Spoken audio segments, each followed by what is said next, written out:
Gates open, they're up and racing para sa amin. Draws for your lead. Moving up by the rail, Golden Angge in between runners, Ian's Melody. Final Impact is racing in fourth.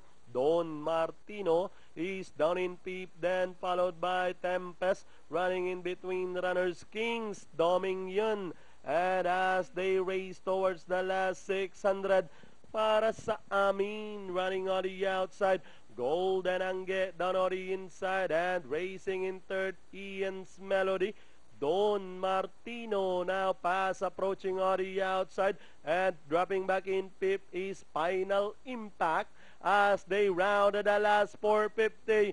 Para sa amin, still leading the field, Golden Angge, Don Martino, then can between runners, Ian's Melody, and down the stretch they come. Para sa amin, still leading the field, Don Martino is on the outside. Para sa amin, Don Martino to take second, and finally para sa amin, Don Martino, Golden Angge. Then comes Stormtrooper, Ian's Melody, Kings Dominion.